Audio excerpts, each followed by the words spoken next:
Hi friends అందరికీ ఈరోజైతే గోబీ అలాగే ఆలూ కర్రీ అయితే చేస్తున్నాను ఫ్రెండ్స్.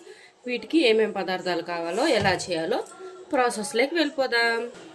ముందుగా అయితే నేను పెనం పెట్టుకొని కూరకు తగినంత ఆయిల్ అయితే వేసేస్తున్నాను. సో గోబీ అయితే వేడి నీళ్ళల్లో బాగా వాష్ చేసుకొని పెట్టుకోవాలి. ఎందుకంటే దాంట్లో కొన్ని ఉంటాయి కదా పురుగులు, అవి అలాంటివి ఏం లేకుండా నీట్గా వాష్ చేసుకుని పెట్టుకున్నా. సో ఇప్పుడైతే ఆయిల్ అయితే కాగింది ఫ్రెండ్స్. సో తర్వాత గింజలు అయితే వేస్తాను. ఇప్పుడైతే సన్నగా తరిగిన ఎర్రగడ్డ అయితే వేసి దోరగా వేయించుకోవాలి.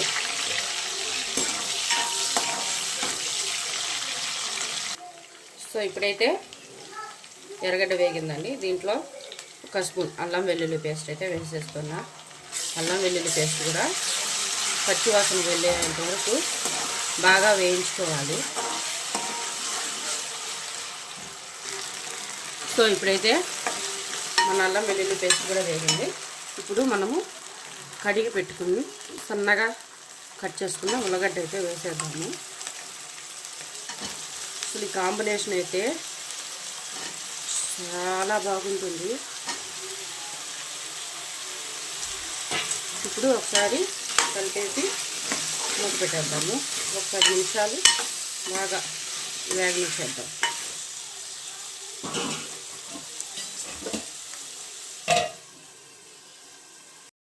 సో ఇప్పుడైతే చూసేద్దాం ఫ్రెండ్స్.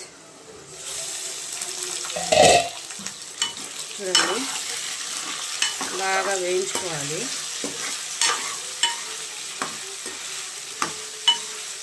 సో ఇప్పుడు సన్నగా తరిగి పెట్టుకున్న ఒక 2 టమాటాలు కూడా వేసేద్దాం.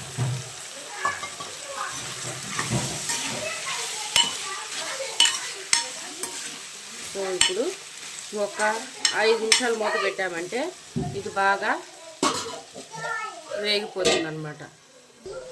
సో ఇప్పుడైతే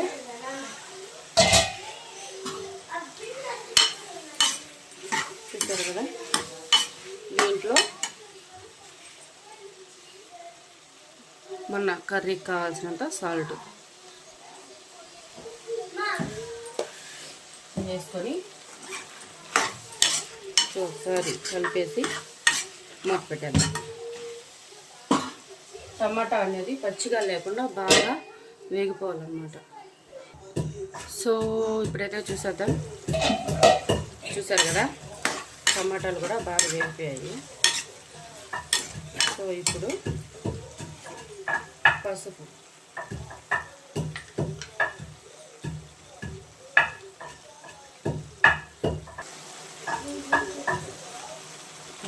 కొద్దిగా వేసేద్దాం.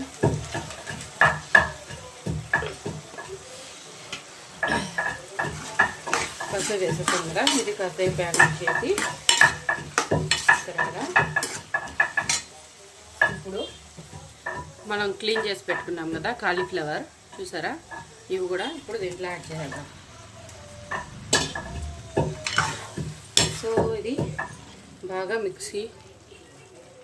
సో ఇప్పుడు కూరకు తగినంత ధనియాల పొడి, మిరప్పొడి వేసేసి కలిపేద్దాం ఫ్రెండ్స్. ఓకేనా?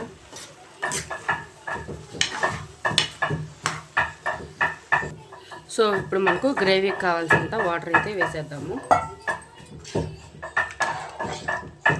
వాటర్ వేసాం కదా, దీన్ని ఒక 5 నిమిషాలు ఉడకనిచ్చేద్దాం. మూత పెట్టేసి. ఓకే, సో ఇప్పుడైతే చూసేద్దాం ఫ్రెండ్స్, మన కర్రీ అయితే రెడీ అయిపోయింది. సో ఇప్పుడు దీంట్లో సన్నగా తరిగి అలాగే కడిగి పెట్టుకున్న కొత్తిమీర అయితే వేసేసి ఒకసారి కలిపేసి సో దించేయడమే. చూసారు కదా, గుమగుమలాడుతుంది. అస్సలు టేస్ట్ ఉంటుందంటే చాలా చాలా బాగుంటుంది ఫ్రెండ్స్. చూసారు కదా, ఒకసారి మీరు కూడా ట్రై చేయండి ఈ విధంగా. అలాగే వెళ్తూ మన ఛానల్ని సబ్స్క్రైబ్ చేయండి. అలాగే లైక్ చేయడం మాత్రం మర్చిపోవద్దండి ఫ్రెండ్స్.